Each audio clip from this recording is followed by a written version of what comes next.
Masa pendudukan Jepang yang berlangsung sejak tahun 1942 hingga tahun 1945 membawa sejumlah dampak bagi rakyat Indonesia.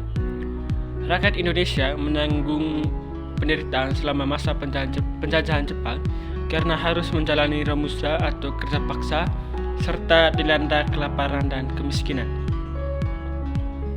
Selain itu, masih banyak lagi dampak negatif masa pendudukan Jepang di Indonesia. Meski demikian, tidak dapat dipungkiri bahwa ada juga dampak positif dari pendudukan Jepang di Indonesia. Dampak positifnya yang pertama yaitu ditetapkannya jenjang sekolah. Pendudukan Jepang juga memberi dampak positif bagi Indonesia di bidang pendidikan.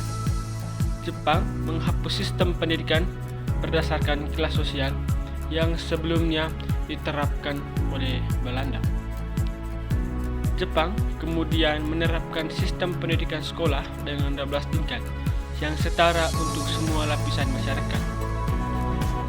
Jenjang sekolah bentukan Jepang itu terdiri dari sekolah dasar 6 tahun, sekolah menengah pertama 3 tahun, dan sekolah menengah atas 3 tahun.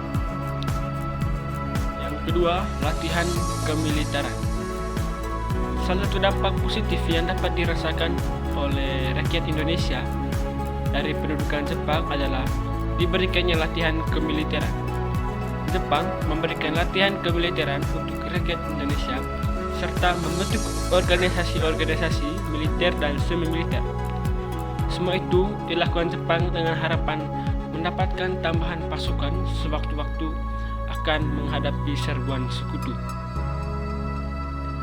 Meskipun begitu, latihan kemiliteran tersebut cukup menguntungkan rakyat Indonesia karena mereka mendapatkan bekal kala menghadapi serangan tentara sekutu pada masa agresi militer atau perang pasca kemerdekaan. Selain itu, organisasi militer pasukan Jepang yaitu PETA, Pasukan Pembela Tanah Air, juga menjadi cikal bakal berdirinya TNI. Yang ketiga, dibentuknya BPUPKI dan BPKI, pembentukan Badan Penyelidikan Usaha-Usaha Persiapan Kemerdekaan Indonesia atau BPUPKI, dan Panitia Persiapan Kemerdekaan Indonesia atau PPKI. Barangkali menjadi salah satu dampak positif pendudukan Jepang yang paling terasa di Indonesia. BPUPKI dan PPKI dibentuk sebagai langkah Jepang untuk memenuhi janji kemerdekaan bagi rakyat Indonesia. Kedua organisasi ini kemudian berhasil merumuskan Pancasila yang menjadi dasar negara dan Undang-Undang Dasar 1945 sebagai peraturan hukum tertinggi di Indonesia. Dampak negatifnya yang pertama yaitu diberlakukannya rumusa atau kerja paksa adalah salah satu bentuk kekejaman Jepang yang paling merugikan rakyat Indonesia.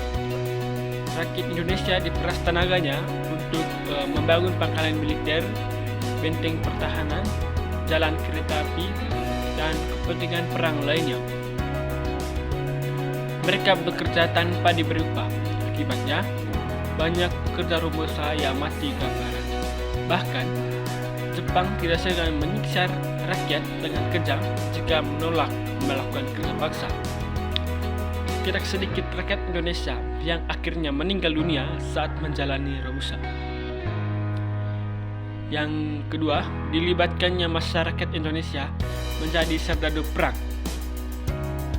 Masyarakat Indonesia juga terlibat secara paksa sebagai serdadu perang dalam konflik Pasifik, menambah deretan korban dalam pertempuran yang melibatkan kekuatan sekutu dan Jepang.